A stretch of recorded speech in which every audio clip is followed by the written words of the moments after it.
What if the secret to a truly fulfilling life isn't found in chasing comfort or avoiding pain, but in embracing the storms that shape you?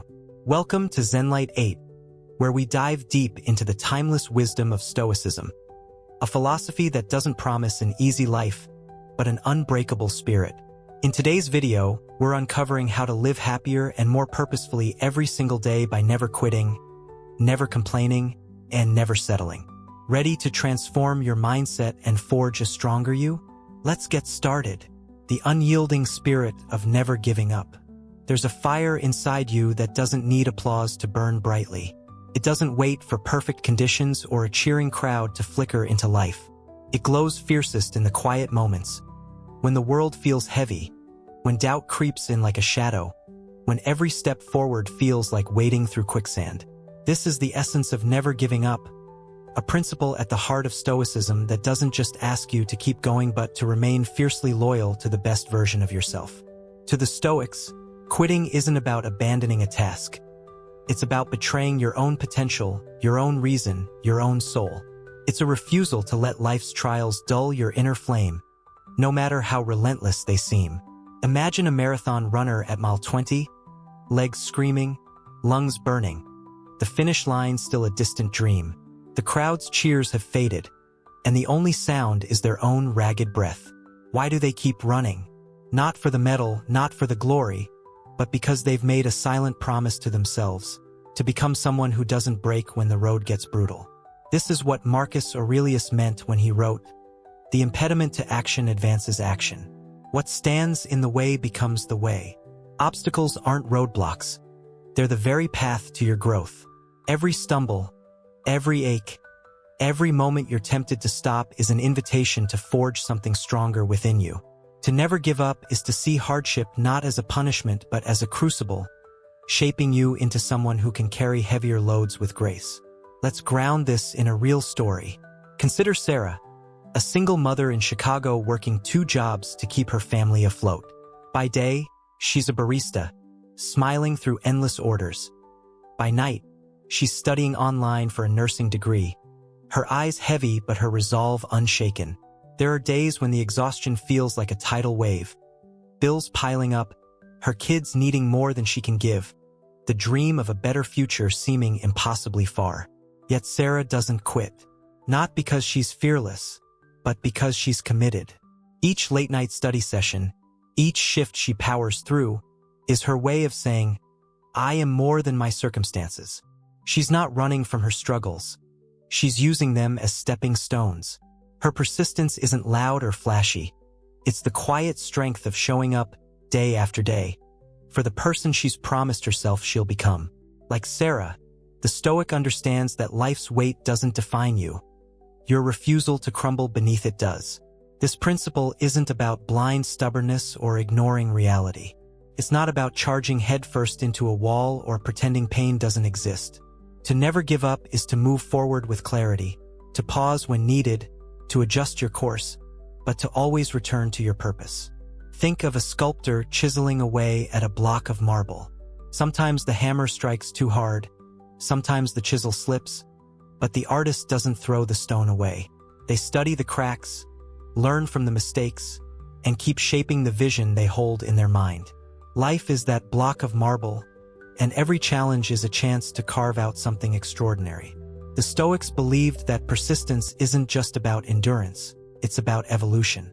Each time you push through fatigue, each time you rise after a fall, you're not just surviving, you're sculpting a version of yourself that's wiser, tougher, more resilient.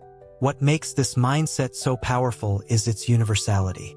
You don't need wealth, status, or perfect timing to embrace it. Take a moment to think of someone like J.K. Rowling, who faced rejection after rejection while writing Harry Potter as a struggling single parent. Publishers slammed doors in her face, yet she kept writing, kept submitting, kept believing in the world she'd created. Why? Because giving up would have meant silencing the part of her that knew she had something worth sharing. Her story reminds us that the act of continuing, even when the odds seem stacked against you, is what separates dreams from reality. It's not about waiting for the world to say yes. It's about saying yes to yourself over and over until the world catches up. This refusal to quit isn't fueled by emotion, which ebbs and flows like the tide. It's anchored in something deeper, a commitment to your values, a quiet vow to keep showing up. Picture a firefighter rushing into a burning building. They don't stop to weigh their fear or question their exhaustion. They move because they've trained for this moment, because their purpose is louder than their hesitation. That's the Stoic spirit.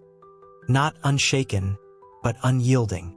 It's choosing to act even when your heart races, even when your body begs for rest, because you know that every step forward builds something within you that no one can take away.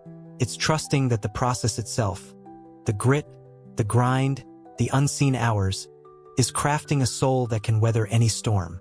Never giving up also means redefining what success looks like. It's not always a trophy or a headline. Sometimes it's the courage to try again after a failure.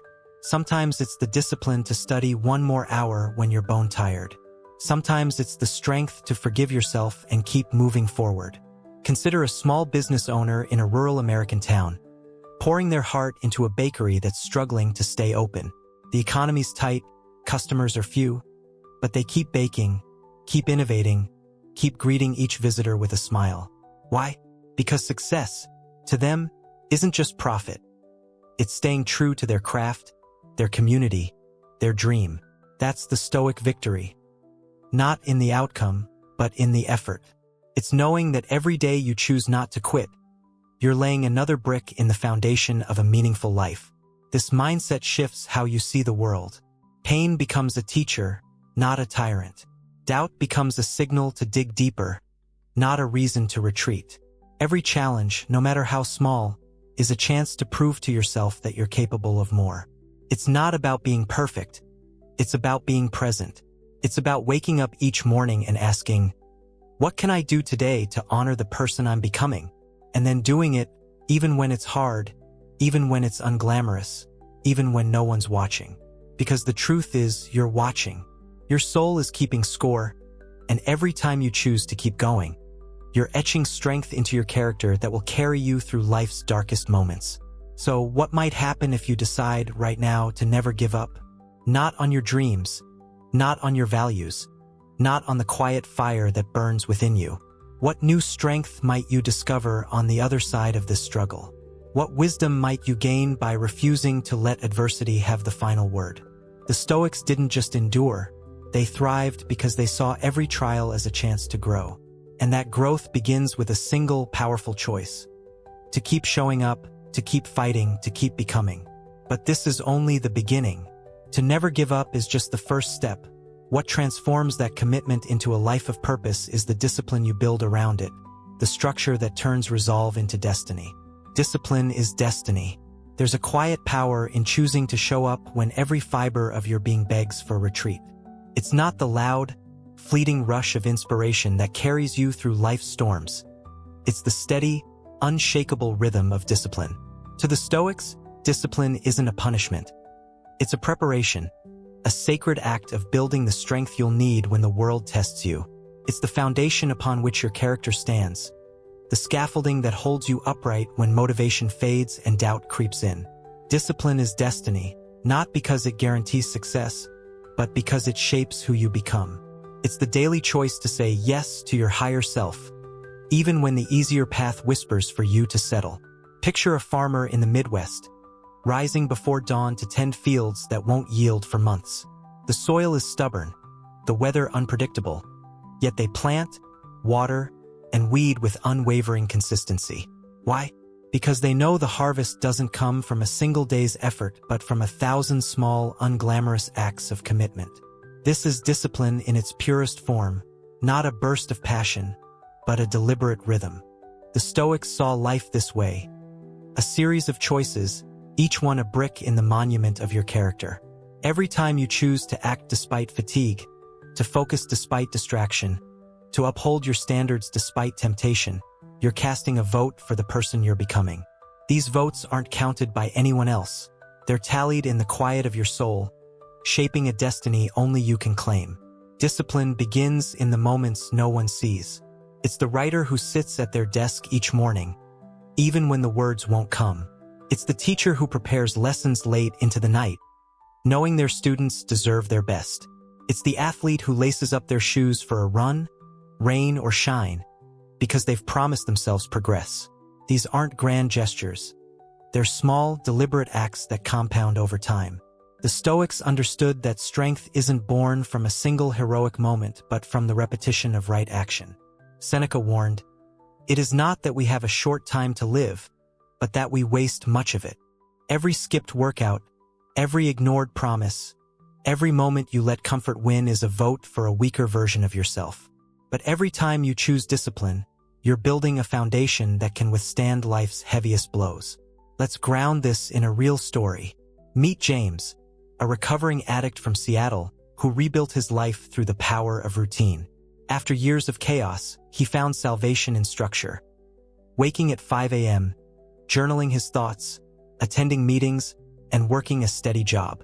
There were days when the pull of his old life felt overwhelming, when the warmth of his bed seemed safer than facing the world. But James didn't rely on fleeting bursts of willpower. He built habits: a morning walk to clear his mind, a nightly gratitude list to anchor his heart. Each choice was a step away from who he was and toward who he wanted to be. Today, James mentors others, not because he's perfect, but because he's proof that discipline can rewrite your story. His life echoes the Stoic truth. You don't become strong by waiting to feel strong. You become strong by acting strong, day after day. This isn't about perfection. Discipline doesn't demand flawless execution. It asks for sincere effort. The Stoics compared the soul to a muscle and the mind to a blade. Both grow sharper through use, not neglect. Think of a chef honing their craft. They don't master a dish in one try. They chop, season, and taste over and over, learning from each mistake. A burned sauce isn't failure. It's feedback. A tough cut of meat isn't defeat. It's a challenge. Discipline is the willingness to keep practicing, to embrace the grind not as a burden but as a privilege. It's showing up for the work even when it's messy, even when it's slow, because you trust that the process is sculpting something remarkable within you. What's beautiful about discipline is its accessibility. You don't need talent or resources, just intention. Consider a high school student in a small Texas town, dreaming of college despite a chaotic home life. She can't control her parents' arguments or the bills piling up, but she can control her study hours.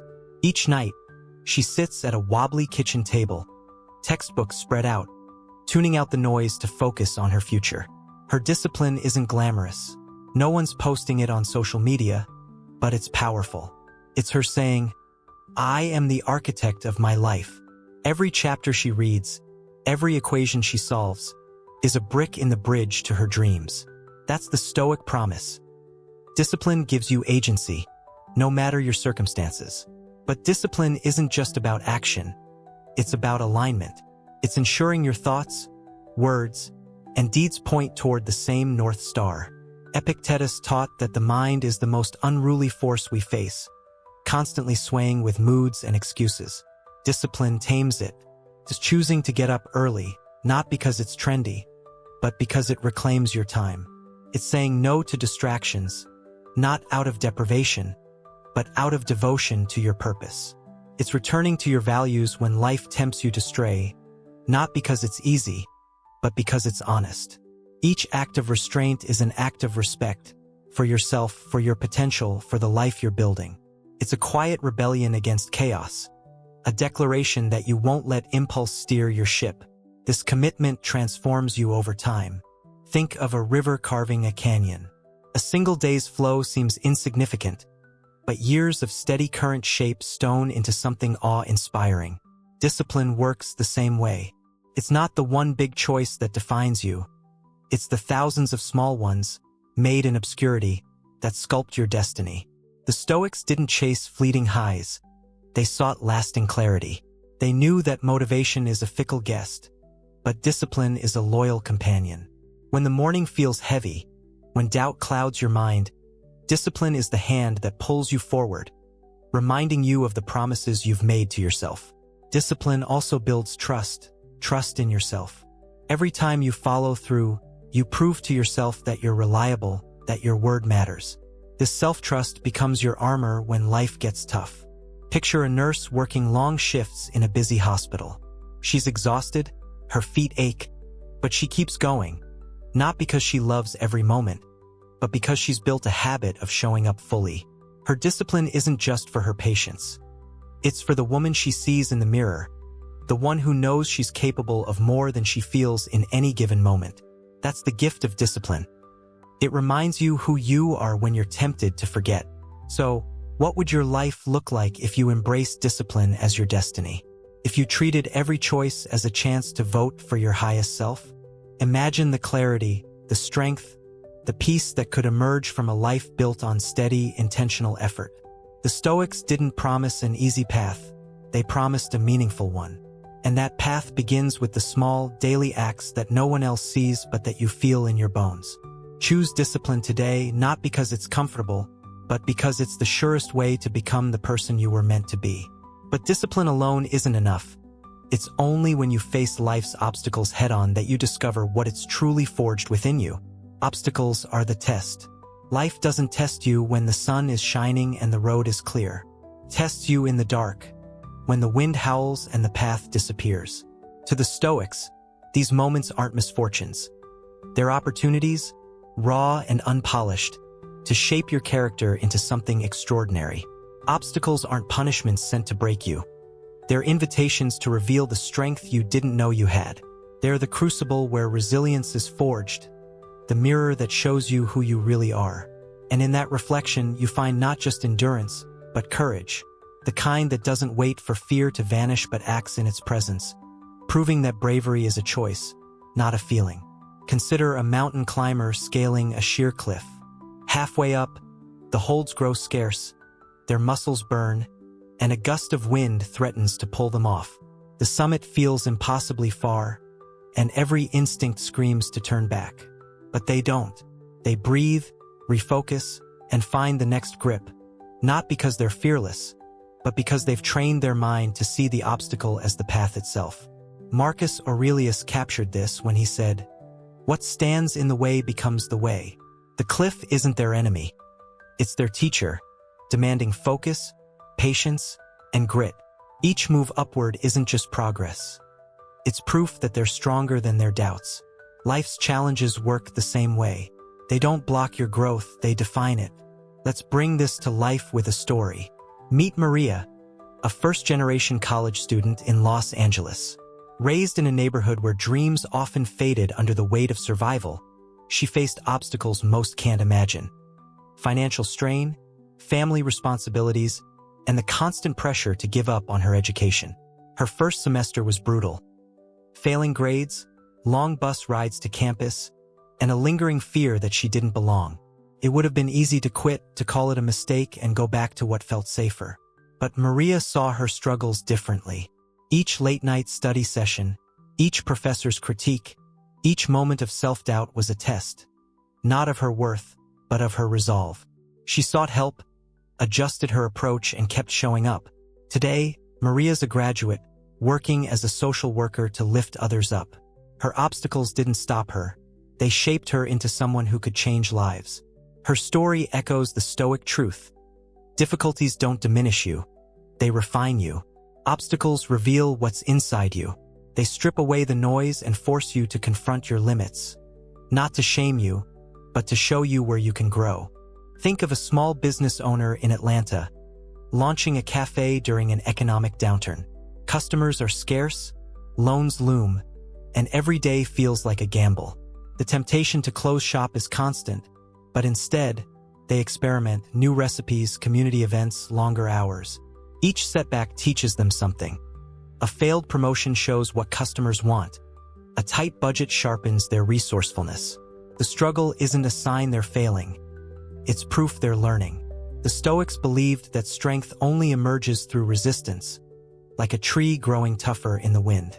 Every challenge you face is a chance to discover a depth of resilience you'd never know in calmer waters. This perspective shifts how you see adversity. It's not about enjoying pain, nobody does, but about seeing beyond it. The Stoics didn't endure hardship for its own sake. They endured it because they knew it was building something lasting. Picture a veteran returning from service, grappling with PTSD. The memories haunt them, the transition to civilian life feels alien. And some days, getting out of bed is a victory. Therapy is grueling, relationships strain, but they keep showing up. For counseling, for their family, for themselves. Each step forward is a rebellion against despair, a refusal to let pain have the final word. Their courage isn't the absence of fear. It's the choice to move through it, to act despite the weight. That's what the Stoics meant by courage. Not a heart that never trembles, but a will that never surrenders. Courage like this doesn't need a spotlight. It's born in the quiet moments when you choose to keep going, even when your legs shake. Think of a single parent working nights to provide for their kids. They're bone-tired, juggling bills and bedtime stories. Yet they still find time to read to their children, to show up emotionally. Why? Because they know their presence matters, even when it's hard, even when they're scared they're not enough. Their obstacle, the grind of daily life, isn't a burden. It's a chance to prove their love, their strength, their commitment. The Stoics saw every trial this way, not as a reason to retreat, but as a summons to rise. Each time you lean into resistance, you're not just surviving, you're unlocking a part of yourself that can only be found in the fire. This mindset also reframes failure. Obstacles don't mean you're on the wrong path. They mean you're on a path worth walking. Consider a tech entrepreneur whose startup crashes after years of work. Investors pull out, the team scatters, and the dream they poured their heart into lies in ruins. It hurts, there's no sugarcoating that. But instead of walking away, they analyze what went wrong, take a new job to rebuild, and start sketching their next idea. The failure wasn't a dead end. It was a detour, teaching them resilience, humility, and clarity. The Stoics didn't fear failure. They feared stagnation. To them, every stumble was a lesson, every setback a chance to grow wiser. When you see obstacles as tests, you stop running from them, you start learning from them. What's profound about this approach is its defiance. To face an obstacle and say, "You won't stop me," is to claim your power. It's not about pretending life is easy. It's about proving you're stronger than its hardest moments. Think of a musician practicing for years, playing empty gigs, facing rejection from labels. The world tells them to quit, but they keep writing, keep performing, because their music is their truth. Each empty seat, each no, is a test of their resolve. And when they finally break through, or even if they don't, their strength lies in their refusal to let obstacles silence their voice. That's the Stoic warrior. Not invincible, but unyielding, shaped by hardship into someone who can stand tall no matter what comes. So, what obstacle stands before you today? Reframe it. Ask, what can this teach me? How can this make me stronger? Then take one step, not a perfect one, just a brave one. The Stoics didn't promise you'd avoid pain. They promised you'd grow through it. And that growth is your legacy, etched in the choices you make when life tests you. But strength and discipline aren't just about enduring obstacles. They're about anchoring yourself to something bigger, a sense of duty that gives your efforts meaning and purpose. The role of duty. There's a weight to living that isn't measured by what you gain, but by what you give. It's not about chasing fleeting pleasures or basking in applause. It's about answering a deeper call, one that echoes in the quiet moments when no one's watching. To the Stoics, duty was this call, a commitment to act not for reward, but because it's right. Marcus Aurelius, a Roman emperor burdened with the chaos of an empire, woke each morning not to indulge in comfort, but to fulfill his role. He wrote, "When you arise in the morning, think of what a precious privilege it is to be alive, to breathe, to think, to enjoy, to love." For him, every day was a summons to serve not just Rome, but the principles that defined his character. Duty wasn't a chain. It was his compass, guiding him through turmoil to a life of meaning. Duty transforms effort into something sacred. It's not about what feels good. It's about what aligns you with your highest self. Picture a firefighter in a small Ohio town, running into a blaze while others flee. They don't stop to weigh the risks or crave a hero's welcome. They move because it's their job, because lives depend on their courage. That's duty in action. Not a quest for glory, but a quiet promise to show up, no matter the cost. The Stoics believed this commitment anchors us. When you act from duty, you're not swayed by fleeting desires or the lure of ease. You're grounded in something bigger, something that holds steady when the world shakes. This principle ripples outward, touching lives you may never fully see. Your strength, your consistency, becomes a beacon for others. Think of a teacher in a struggling urban school, staying late to help a student who's falling behind. She's tired, her own life pulls at her, but she stays because she knows this child needs someone to believe in them. Her duty isn't just to teach math or reading, it's to show that kid what perseverance looks like. Maybe years later, that student will remember her not for the lessons, but for the quiet proof that someone cared enough to keep showing up. You don't have to be a teacher or a firefighter to embody this.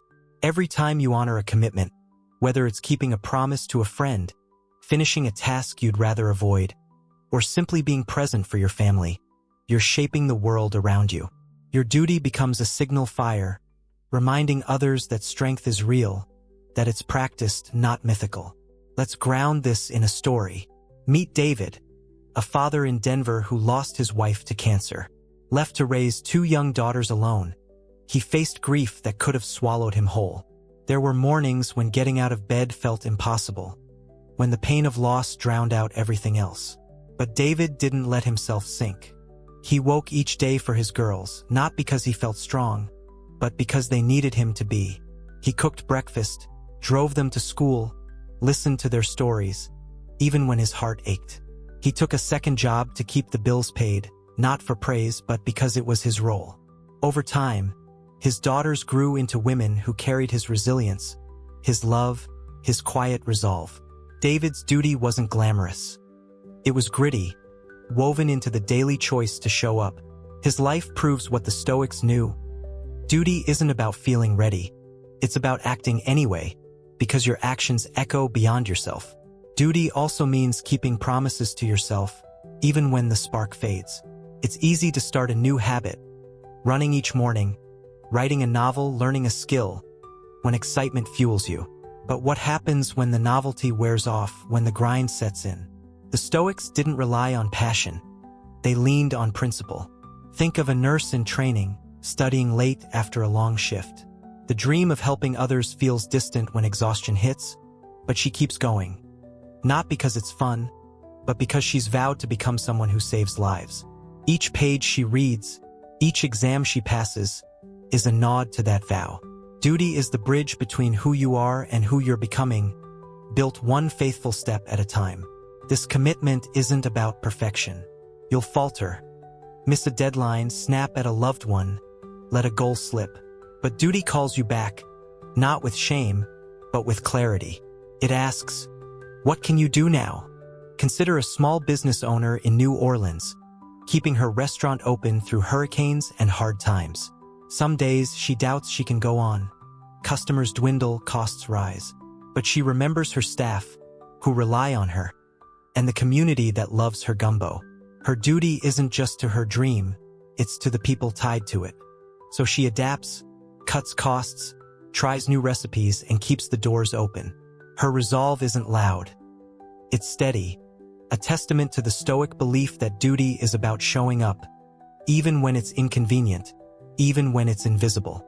Duty also guards your integrity.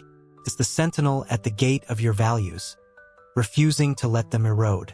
Picture a young lawyer in New York, pressured to bend the truth for a big client.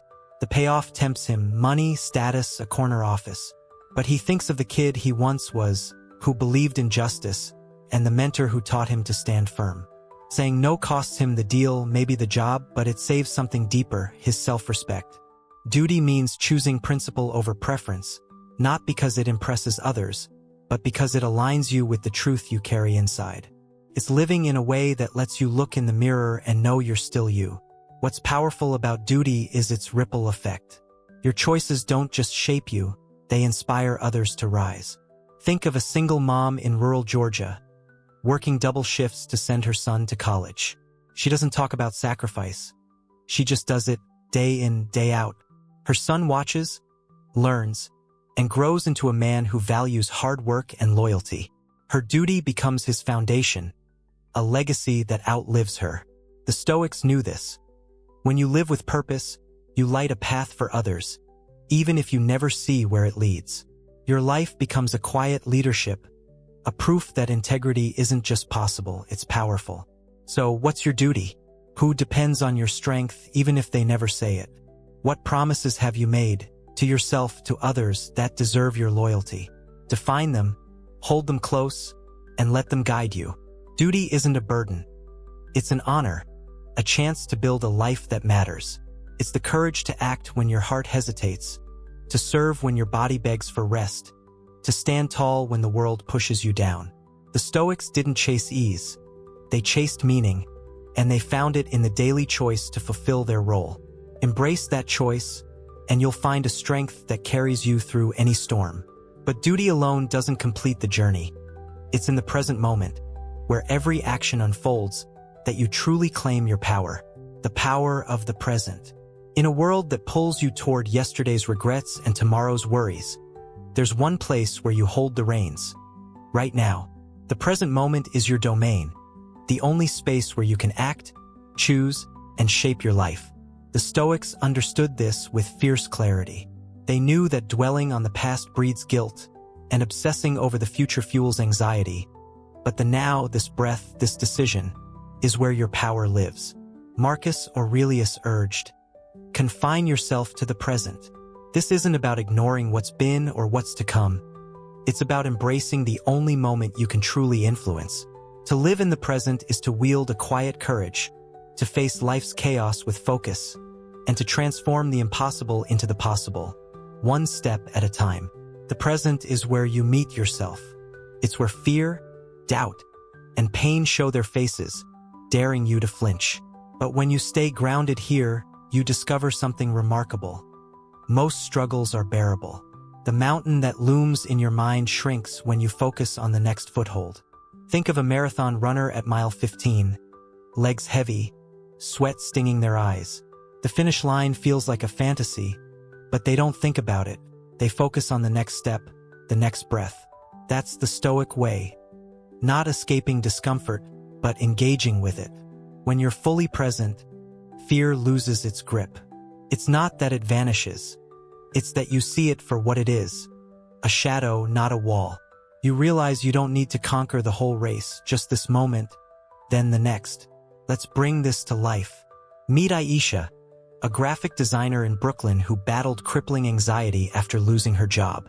The future terrified her. Bills, rent, the fear of failing again. The past haunted her. Missed opportunities, choices she couldn't undo. She felt trapped until she started practicing presence. Each morning, she'd sit with a cup of coffee, focusing on its warmth, its bitterness, the way the steam curled upward. She'd write one goal for the day, send an email, update her portfolio, and do it no matter how small it seemed. Those moments of focus weren't flashy, but they were powerful. They pulled her out of the spiral of worry and into action. Over time, Aisha rebuilt her career, not by mastering the future, but by mastering the now. Her story mirrors the Stoic truth. The present is where transformation begins, where clarity is carved from chaos. Presence turns the overwhelming into the manageable. Think of a parent soothing a crying child in the middle of the night. They're exhausted. Their mind races with tomorrow's to-do list, but they focus on this moment. Their hand on their child's back, the rhythm of their breathing. That act of being fully here doesn't erase their fatigue, but it gives it meaning. It's a choice to anchor themselves in what matters, to let love guide their actions instead of stress. The Stoics saw the present as a battleground, not against the world, but against distraction. It's where you tame your impulses, where you choose the next right step over the easiest one. Each time you do, you're not just coping, you're building a life of intention. This mindset also reveals the beauty in small things. When you're present, a walk in the park becomes a symphony. The crunch of leaves, the breeze on your skin, the chatter of squirrels. A conversation with a friend becomes a gift. Their laugh, their pauses, the way their eyes light up. The Stoics didn't wait for perfect moments to feel alive. They found life in the ordinary, because they were fully here for it. Picture a retiree in Montana, tending a garden after years in a high-stress job. He doesn't rush to finish. He savors each seed planted, each weed pulled. The garden isn't just dirt and plants. It's a reminder that growth happens now, in the careful tending of this moment. Presence makes the mundane sacred, turning routine into ritual. Presence also empowers you to face pain directly. It's not about numbing it or running from it. It's about sitting with it, learning from it. Consider a veteran in therapy, working through trauma. Each session hurts, stirring memories they'd rather bury. But they stay, breathing through the tension, answering the questions because they know healing happens here, in this chair, in this conversation. Their courage isn't loud. It's the quiet choice to be present with their wounds, to let pain teach instead of torment. The Stoics believed that suffering loses its power when you face it head-on. In the present, you can ask, what can I do with this? Instead of, why is this happening? That shift doesn't erase hardship. It transforms it into a tool for growth. What's radical about this approach is its simplicity. You don't need a grand plan or perfect conditions to start. Think of a student cramming for finals, overwhelmed by deadlines. Instead of panicking, they set a timer for 25 minutes and focus on one page, one problem. That small act of presence unlocks clarity. Then momentum. The Stoics didn't chase big wins. They chased small, faithful actions, knowing they add up. Each step you take now, no matter how tiny, is a vote for progress. It's proof that you're not helpless, that you're shaping your life, one choice at a time. The present doesn't demand perfection. It asks for participation, for your willingness to show up fully, even when you feel fractured. Presence also builds resilience. When you stay here, you learn to trust yourself. Picture a chef in a hectic kitchen, orders piling up, tempers flaring. Instead of crumbling, they focus. Slice the onions, stir the sauce, plate the dish. Each task grounds them, reminds them they've handled chaos before. That's the Stoic gift. The now teaches you that you're stronger than you feel, that you don't need to wait for calm to act. It's in these moments, when panic rises, when doubt whispers, that you forge clarity. You don't overcome struggle by avoiding it. You overcome it by living through it, breath by breath, choice by choice. So what would happen if you embraced the present fully? If you stopped running from this moment's discomfort and leaned into it instead? Imagine the strength you'd find, the peace you'd uncover, by simply being here, fully, fiercely, unapologetically. The Stoics didn't promise a life without pain. They promised a life where pain doesn't own you. That life starts now, in this second, with this decision. Take one step, however small, and let it anchor you. The present is your power, your canvas, your chance to become. But to live this way, to show up, to endure, to grow, requires more than presence and duty. It asks you to let go of something heavier, something that weighs you down without you even noticing. The burden of complaint, the burden of bitterness. There's a weight we carry that's heavier than any external load. A weight we pile onto ourselves with every muttered grievance, every sigh of frustration, every whispered, "Why me?" Complaining feels like a release, a way to vent the pressure of life's unfairness. But the Stoics saw it for what it truly is, a chain that binds us to our pain. To complain is to resist reality without offering a solution, to relive a wound without healing it, to deepen our suffering through endless repetition. It's a trap disguised as relief, one that keeps us tethered to powerlessness when we could be forging strength instead. Epictetus cut to the heart of this when he said, "It's not what happens to you, but how you react to it that matters. Your reaction is your power, and complaining squanders it, turning you into a passenger in your own life rather than its driver." Imagine a traffic jam on a sweltering afternoon in Los Angeles. You're late, the AC's weak, and the cars ahead aren't moving. The urge to curse the situation is almost instinctive. Why now? Why here? Why me? But what does that outburst change? Nothing, except your mood, which sours further with every grumble. The Stoics would ask, why give this moment more power than it deserves? Complaining doesn't clear the road. It clouds your mind, stealing your clarity and energy. It's like drinking salt water to quench your thirst. It only makes you feel worse. Instead, they'd urge you to shift your focus, to breathe deeply, to notice the rhythm of your heart, to choose a response that serves you. Maybe you call ahead to explain, maybe you queue up a podcast, maybe you just sit with the discomfort and let it teach you patience. That's the Stoic way. Not denying the heat or the delay, but refusing to let it define your peace. This isn't about pretending life is fair. The Stoics weren't blind to hardship. Marcus Aurelius faced wars, betrayal, and plague. Epictetus endured slavery. They knew life could be brutal, but they also knew that complaining doubles the injury. You feel the sting of reality, say a job loss or a broken relationship, and then you inflict a second wound by ruminating, by narrating the injustice to yourself and others. Each retelling tightens the knot of resentment, convincing you that peace depends on the world changing. But the Stoics flipped this script. They taught that peace comes from mastering your response, from turning inward to what you can control, your thoughts, your choices, your actions. To live without complaint isn't to ignore pain, it's to engage with it differently, to treat it as raw material for growth rather than a reason to despair. Let's ground this in a story. Meet Rachel, a nurse in a busy Chicago hospital during the height of a flu season. Her shifts stretched long, patients were endless, and the stress was relentless. She saw colleagues burn out, heard them vent endlessly about short staffing and impossible demands. Rachel felt the same strain. Her back ached, her sleep suffered, but she chose a different path. Instead of joining the chorus of complaints, she focused on what she could do. Comfort a patient, double-check a chart, share a kind word with a coworker. She wasn't superhuman. She had moments of frustration, but she'd pause, breathe, and ask herself, what can I control right now? That question became her anchor. Over time, her calm presence stood out. She became the nurse others turned to, not because she was louder, but because she was steady. Rachel's story shows what the Stoics knew. Complaining keeps you stuck. Action moves you forward. By choosing response over reaction, she turned hardship into fuel, not just surviving her shifts, but growing through them. Complaining often feels justified. Life isn't fair after all, but fairness isn't the point. Expecting the world to bend to your desires is like asking a storm to skip your house. Nature doesn't negotiate, and neither does fate. The Stoics accepted this, not with resignation, but with resolve. They saw suffering as part of the human deal, not an exception to it. When you complain, you're not just describing a problem.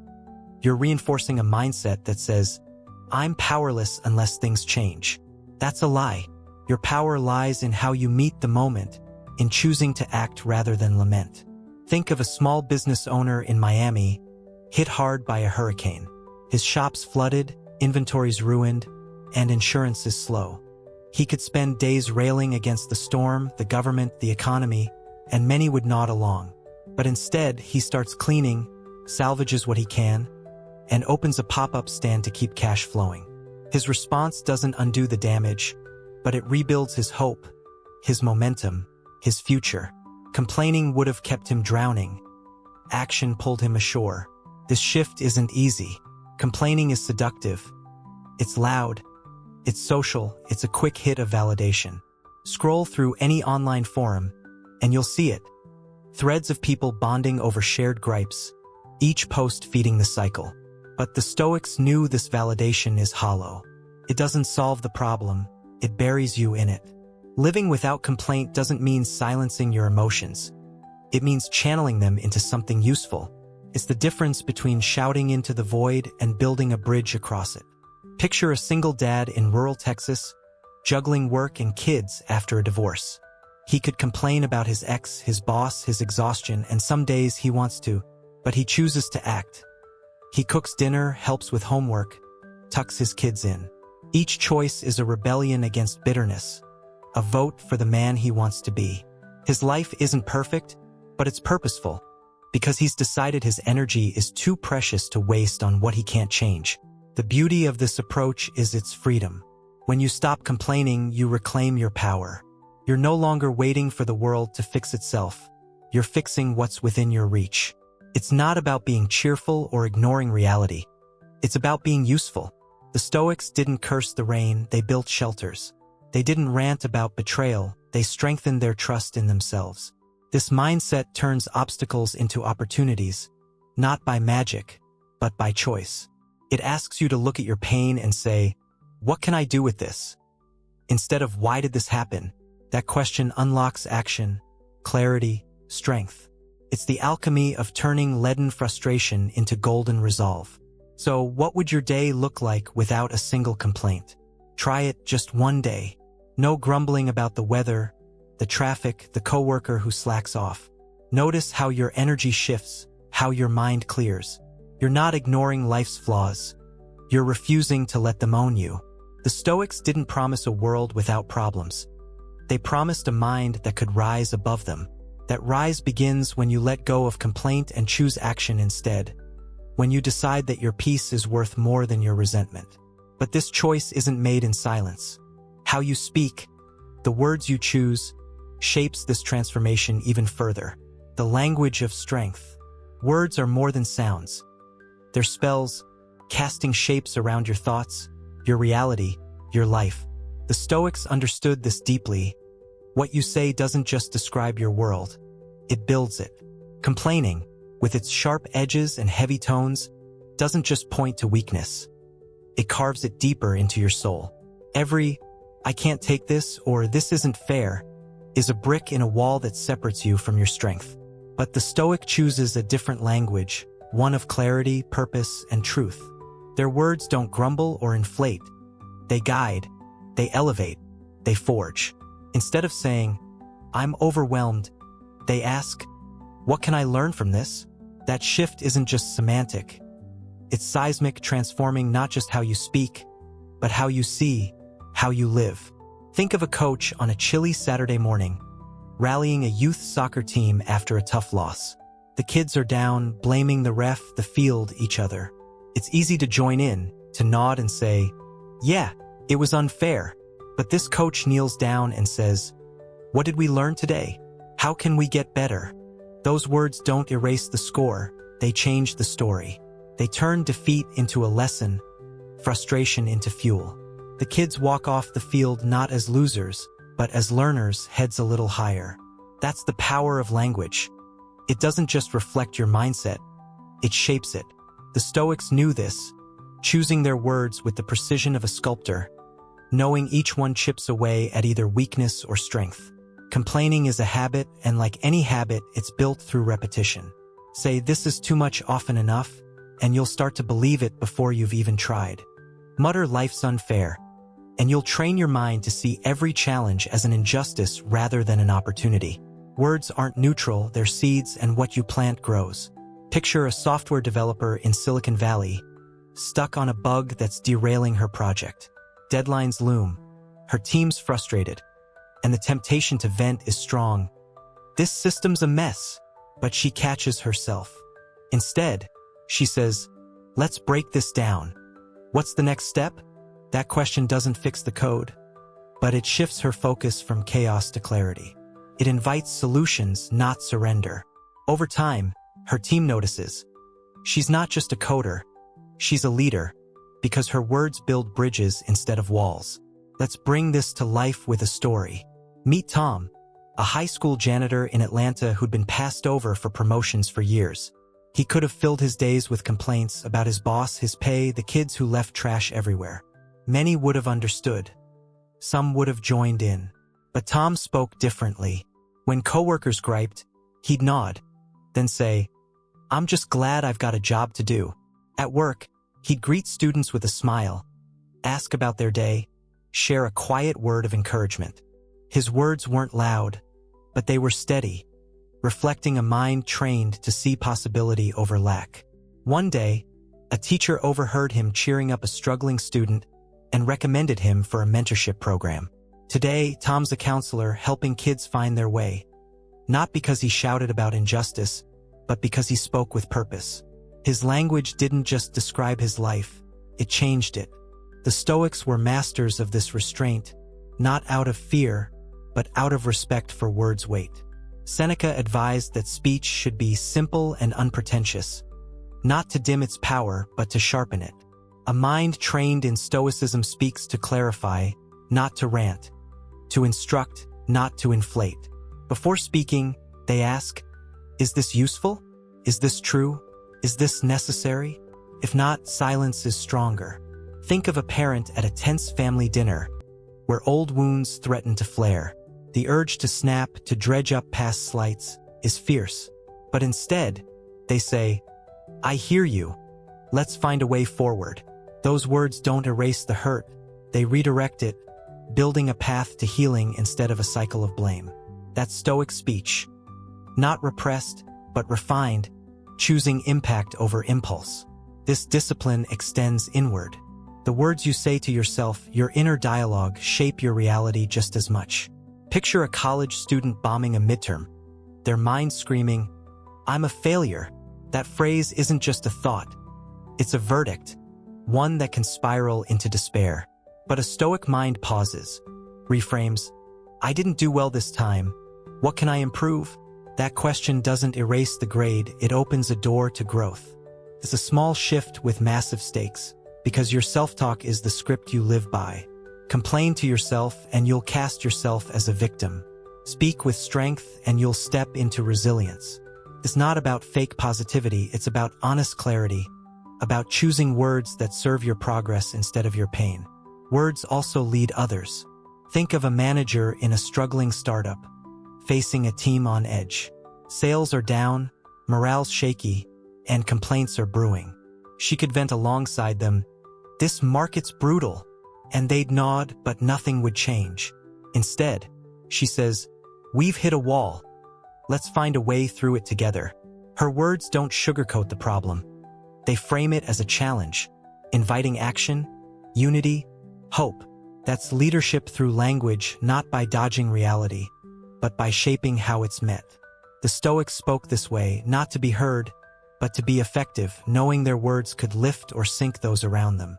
This approach isn't about silencing your voice, it's about strengthening it. Complaining is loud but sloppy, spilling emotion without direction. Stoic speech is deliberate, like an archer aiming true. It doesn't need drama to have impact. It needs intention. Picture a volunteer at a soup kitchen, serving meals on a freezing night. Someone grumbles about the cold, and others chime in. But this volunteer says, it's worth it to see these folks fed.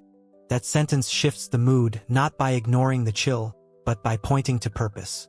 It's a reminder that words can warm hearts, spark courage, build meaning, if you choose them well. So what words are you speaking out loud in your head to others? Audit them. For one day, catch the phrases you lean on under stress.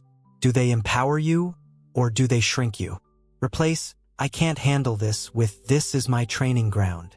Swap why me for what's next. Your tongue reveals your strength. Let it reflect a mind that builds, not breaks. The Stoics didn't just endure life. They shaped it word by word, choice by choice. You can too, by speaking with the clarity and courage of someone who knows their voice matters. But words alone don't complete the picture. There's a deeper trap to avoid, one that steals your peace before you even notice. The poison of comparison. Comparison is poison. There's a thief that sneaks into your life, quieter than doubt, subtler than fear, stealing your joy before you even notice. It's comparison, the habit of measuring your worth against someone else's highlight reel, of letting their path dim the light of your own. Every glance at another's success, every pang of envy over their ease, chips away at the peace you've built. The Stoics saw this trap clearly. Comparison doesn't just distract you. It poisons you, turning gratitude into resentment, abundance into lack. It's a silent complaint, a whispered belief that your life isn't enough unless it mirrors someone else's. But Seneca cut through this illusion with razor-sharp clarity. It is not the man who has too little, but the man who craves more, that is poor. True poverty isn't in what you lack. It's in longing for what you don't need. Picture yourself scrolling through social media on a quiet evening in your apartment. You see a friend's post, new car, big promotion, tropical vacation. Suddenly, your cozy night feels small. Your job, your car, your plans, they seem inadequate not because they've changed, but because you've placed them next to someone else's story. That's comparison at work, whispering that you're behind, that you're missing out. It doesn't inspire you to grow. it paralyzes you with discontent. The Stoics would pull you back to center, asking one simple question: are you living true to your values? That's the only yardstick that matters. Your path isn't theirs, and it doesn't need to be. Comparison steals the present moment, the only place where you can act, create, and thrive. This poison runs deep because it's so human. We look to others to gauge our worth. It's wired into us, a way to navigate tribes and survive. But in a world of curated feeds and polished facades, comparison becomes a rigged game. You're not seeing their sleepless nights, their doubts, their failures, just the shiny surface they choose to show. Think of a young artist in Brooklyn, sketching late into the night. She's pouring her heart into her work, but then she sees a peer's gallery opening online, packed with praise. Her stomach twists. Why isn't she there yet? Her art, once a joy, feels like a burden. Comparison tells her she's failing, but the Stoics would remind her, your craft is yours alone. Your progress isn't measured by someone else's spotlight. It's measured by your fidelity to your vision, your effort, your growth. Let's ground this in a story. Meet Ethan, a high school teacher in rural Oregon. He loved his job, shaping minds, sparking curiosity, but he couldn't shake the feeling he was falling short. His college friends were climbing corporate ladders, buying homes, jetting off to Europe. At reunions, their stories of bonuses and boardrooms made his classroom victories seem small. He'd lie awake, wondering if he'd chosen the wrong path. Then one day, a former student emailed him, thanking him for a lesson that changed her life, a discussion on resilience that kept her going through college. Ethan realized he'd been measuring his worth by others' metrics, wealth, status, instead of his own. Impact, purpose, connection. He stopped comparing and started asking, am I showing up fully for my students? That shift didn't change his paycheck, but it changed his peace. Ethan's story echoes Seneca's wisdom. Craving what others have doesn't enrich you, it impoverishes you. Comparison also distorts your gratitude, trains your mind to see what's missing instead of what's here. Think of a new parent, exhausted but in love with their baby. They see another family online, perfectly dressed kids, spotless home, and suddenly their messy, joyful reality feels like a flaw. But the Stoics would say, look at what you have. That laugh, that tiny hand in yours, this moment of connection. It's enough, more than enough. Comparison blinds you to the wealth in your life, turning blessings into burdens.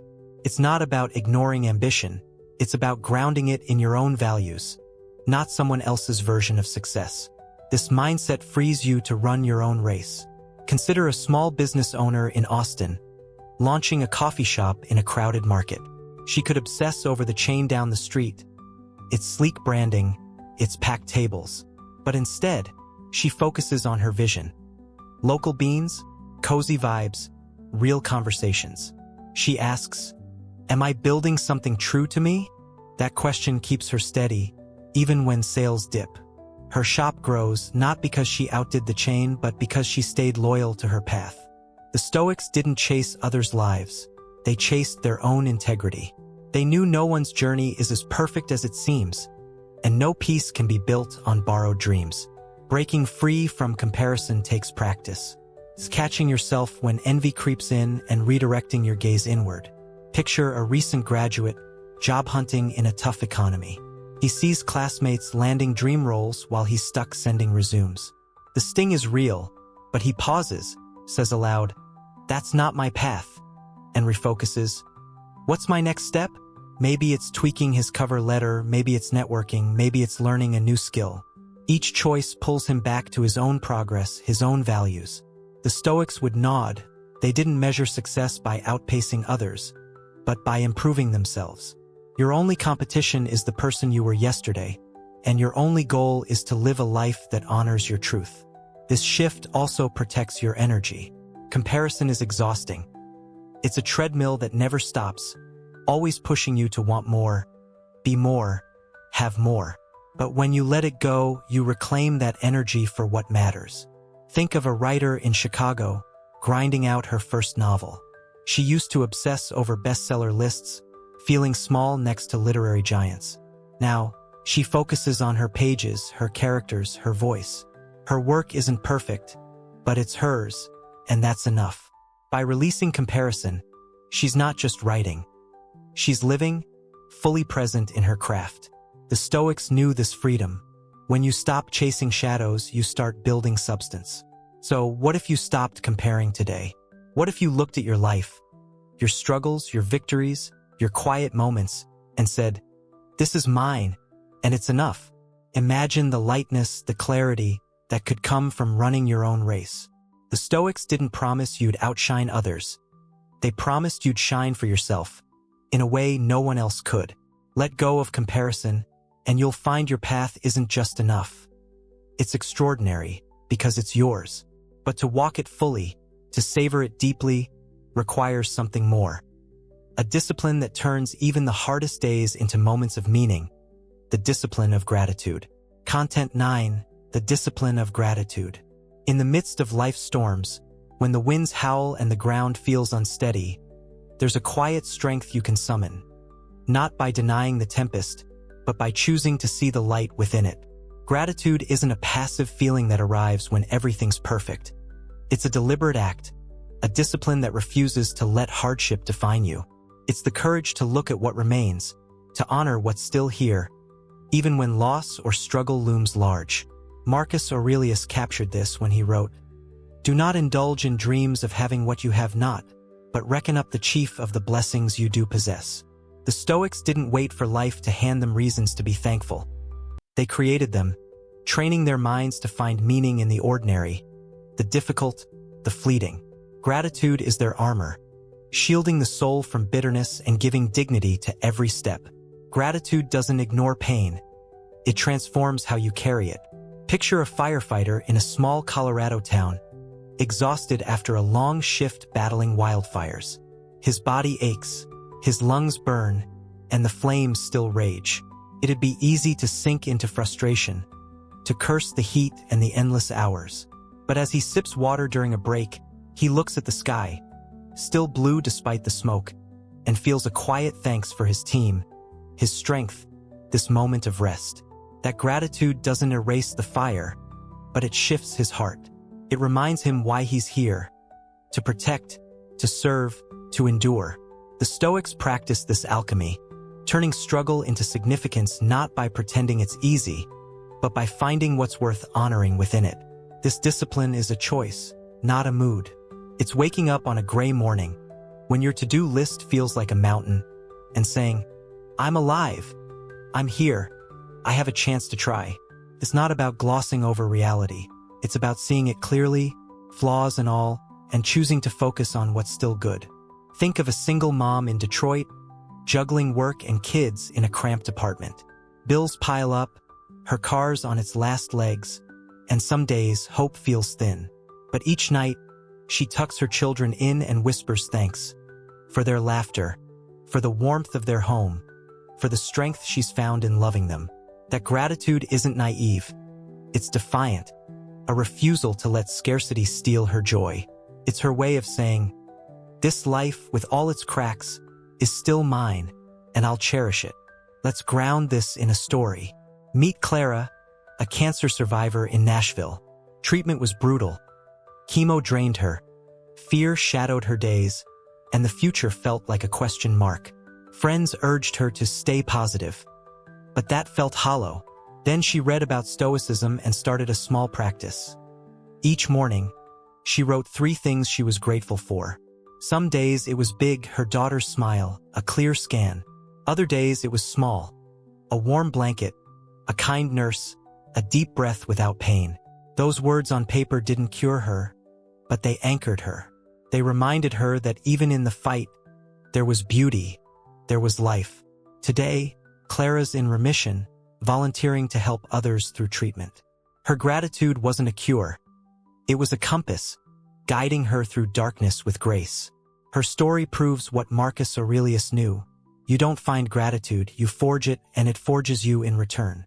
Gratitude is also a lens that sharpens perspective. It pulls you out of the spiral of self-pity, where the mind fixates on what's gone or what's wrong. Think of a laid-off worker in Pittsburgh, facing an uncertain future. He could dwell on the job he lost, the plans derailed, and spiral into despair. But instead, he takes stock. He's healthy, he has a supportive family, he has skills to rebuild. That shift doesn't bring the job back, but it brings him clarity. Enough to update his resume, to reach out for help, to keep moving.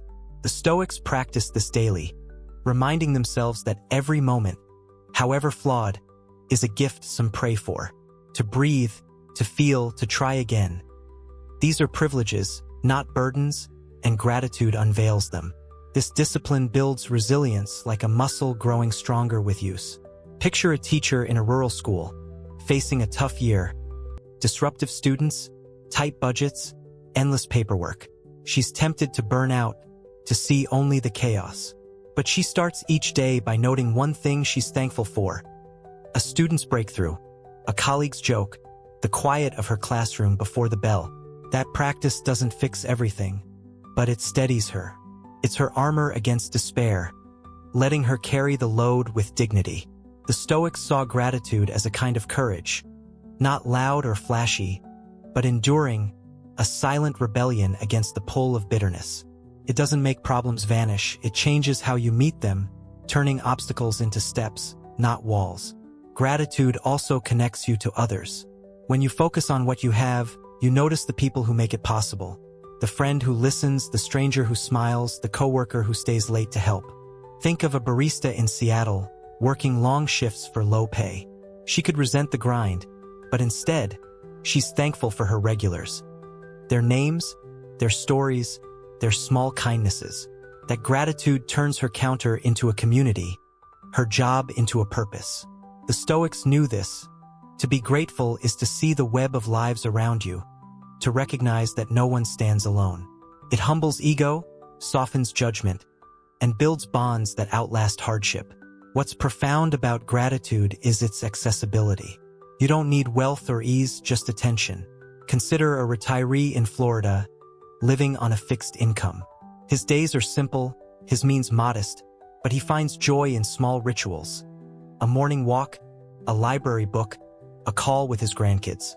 He's not denying life's limits, he's embracing its gifts. The Stoics didn't wait for abundance to give thanks. They found it in what was here, now, temporary as it was. They knew everything, health, love, time, is loaned, not owned, and that truth made every moment precious. Gratitude turns survival into something sacred, struggle into something noble. So, what are you grateful for today?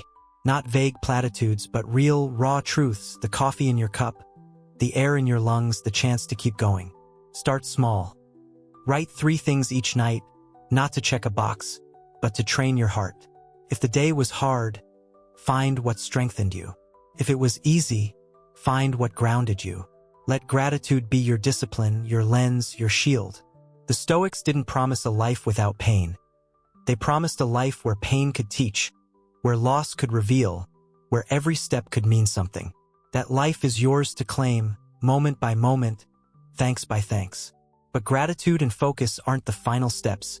To live fully, to rise completely, you must refuse one last temptation. The pull to settle for less than your soul demands. Never settle. There's a quiet fire within you, a spark that knows you were meant for more, not in the shallow sense of fame or fortune, but in the deep, soulful pursuit of becoming your truest, best self. To never settle isn't about chasing perfection or craving applause. It's about striving for moral excellence, for a life aligned with your highest values. The Stoics called this irate virtue in action, a habit forged through relentless consistency and honest self-reflection, even when no one's watching. It's not a destination you reach, but a way of being, a daily choice to honor your potential over comfort, integrity over ease, growth over stagnation. Every moment you choose to push forward, to give your all, is sacred. A silent vow to the person you're capable of becoming. A refusal to let the world's noise drown out your inner call. Imagine a carpenter in a small Vermont workshop, sanding a table long after his apprentice has gone home. The wood's grain isn't perfect, the hours are long, and no one will notice the extra care he takes. But he keeps going, not for a bigger paycheck or a customer's praise, but because this table is his craft, his truth. Each stroke is a commitment to excellence, a refusal to cut corners even when he could. That's what the Stoics meant by never settling, holding yourself to a standard that doesn't bend, not because it's demanded, but because it's who you are. It's building something, a skill, a character, a life, that reflects the best you can offer, not just to the world, but to the quiet voice inside that knows you're meant for more. This pursuit isn't loud or flashy. It's woven into the small, unseen choices that shape your soul. Think of a nurse in Atlanta, working the night shift in a chaotic ER. She's exhausted, her shoes soaked from a spilled floor, but she pauses to hold a patient's hand, to listen when they're scared. No one will give her a medal for it, and her name won't make headlines. But she does it anyway because excellence to her isn't about recognition. It's about giving everything she has, every time. The Stoics believe these moments are holy, not because they're perfect, but because they're honest. Each effort, each refusal to phone it in, is a brick in the monument of your character, a step toward a life that feels whole, not because it's flawless, but because it's yours. Let's ground this in a story. Meet Lila, a community organizer in New Orleans who spent years rebuilding her neighborhood after a flood. She wasn't paid much, and the work was grueling. Endless meetings, skeptical residents, red tape that seemed designed to break her. There were nights when quitting felt like the only sane choice, when the dream of a thriving community seemed too far off. But Lila didn't settle. She kept showing up, knocking on doors, listening to fears, planting seeds of hope. Not because she expected glory, but because she believed in the work, in the people, in herself. Over time, gardens bloomed, homes rose, and neighbors became family. Lila's legacy isn't just in the streets she helped rebuild. It's in the woman she became. Resilient, purposeful, unwavering. Her story proves what the Stoics knew. Excellence isn't a moment of triumph. It's a habit, built through countless choices no one sees but you feel in your bones. Never settling doesn't mean chasing impossible standards. It's not about being the best in the world. It's about being the best version of you. The Stoics didn't measure success by external wins. They measured it by internal fidelity. Did you give your all with honor? Did you stay true to your principles when it was hard? Think of a young musician in Memphis, practicing guitar in a cramped apartment. He's not dreaming of stadiums, he's dreaming of mastery, of playing a chord so true it moves someone's heart. Each hour he spends, each callus on his fingers, is a refusal to coast. His victory isn't a Grammy. It's the quiet pride of knowing he's poured himself fully into his craft. That's Stoic success. Not in the outcome, but in the effort, in the courage to keep striving when mediocrity would be easier. This mindset demands self-reflection. Excellence requires you to look honestly at where you've settled, where you've let good enough replace great, where you've traded growth for comfort. Picture a tech worker in Seattle, stuck in a job that pays well but drains her spirit. She's tempted to stay, security is seductive, but she feels the itch of something more. So she starts small. Night classes, side projects, a blog about her passion for design. It's slow, it's scary, but it's alive. Each step is a refusal to let fear or inertia define her. The Stoics would applaud her, not for the result, but for the choice, to question, to act, to become. Never settling means asking, am I living in a way that honors my potential? And then answering with action, even when it's messy, even when it's small. This pursuit also respects your time. Every second is a deposit into the life you're building, and to squander it is to betray the fire within. Think of a retiree in Arizona, learning to paint after decades in a factory. His hands shake, his canvases are rough, but he shows up daily, brush in hand. Why? Because he knows his days are finite, and each one is a chance to create something true. The Stoics saw time as sacred, not a resource to burn, but a gift to wield. Never settling means treating your hours with reverence, choosing growth over distraction, purpose over drift. It's living as if your life matters because it does, not just to others, but to you. What's beautiful about this path is its universality. You don't need wealth, youth, or status to strive. Excellence is available to anyone willing to show up fully. Consider a single dad in Chicago, teaching his kids to read after a long day's work. He's tired, the words blur, but he keeps going, not for a trophy, but for the love in his heart, for the man he wants to be. His striving isn't grand. It's profound, a quiet rebellion against settling for less. The Stoics didn't chase applause. They chased clarity, and they found it in the daily work of becoming.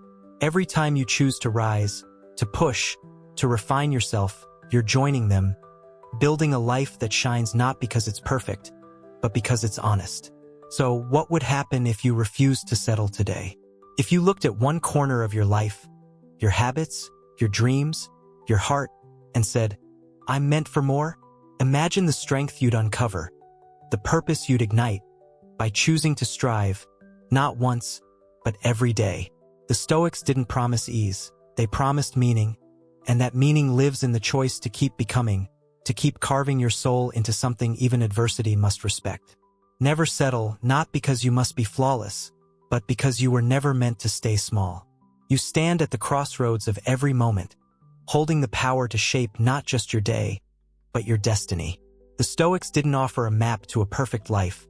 They gave us a compass, one forged in discipline, duty, presence, and gratitude, tempered by the refusal to complain, compare, or settle.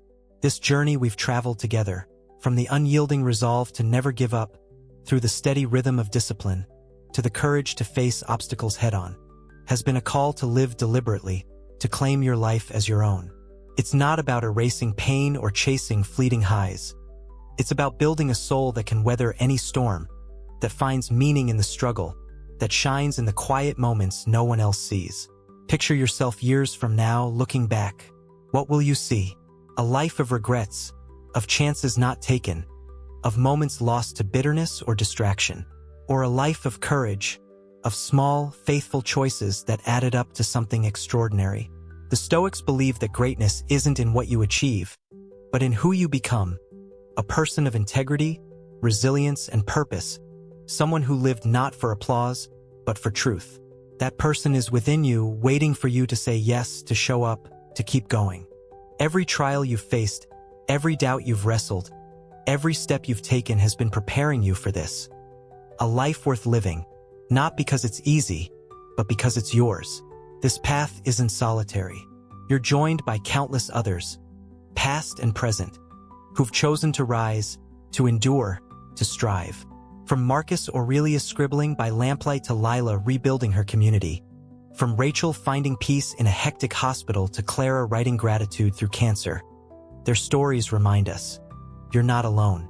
Your strength, your choices, ripple outward, lighting paths for others even when you can't see it. So keep walking, not because the road is clear, but because it's yours to travel. Keep building, not because the work is done, but because it's worth doing. Keep becoming, not because you must be perfect, but because you were made to grow. The Stoics left us a truth as simple as it is profound. Your life is now, and it's enough if you choose to live it fully. So choose. Choose to stand tall when the world pushes you down. Choose to act when fear whispers retreat. Choose to give thanks when loss feels heavy. Choose to strive when settling feels safe. This is the art of living. A masterpiece painted stroke by stroke, moment by moment, with the colors of your courage, your discipline, your heart. Make it bold. Make it true. Make it yours. In today's fast-paced world, where notifications buzz and expectations loom, the Stoic principles we've explored are more vital than ever. Start small. Set one disciplined goal this week. Maybe 5 minutes of journaling, a daily walk, or saying no to a distraction, and stick to it no matter how you feel. When obstacles hit, pause and ask, what can I learn here? Instead of, why me? Anchor yourself to a duty, whether it's being present for a loved one or honoring a personal commitment, and let it guide you. Practice presence by noticing one thing each day. The taste of your coffee, the sound of rain, a stranger's smile. Replace complaints with solutions, comparison with focus, and ingratitude with thanks. Write down one thing you're grateful for each night, not as a chore, but as a gift to your soul. And never stop striving. Pick one area where you've settled, and take a single step toward growth today. These aren't grand gestures. They're quiet revolutions, building a life of meaning in a world that often feels chaotic. If this journey through Stoicism has sparked something in you, join us at ZenLight 8 to keep exploring the art of living well. Subscribe, hit the bell, and let's walk this path together, week by week, choice by choice. Share your thoughts below. What resonated, what challenged you, what will you try today? Comment with one word: perspective. It's a reminder to see your life clearly, to choose your focus, to live with purpose. Let's inspire each other to keep growing, keep striving, keep becoming. See you in the next video.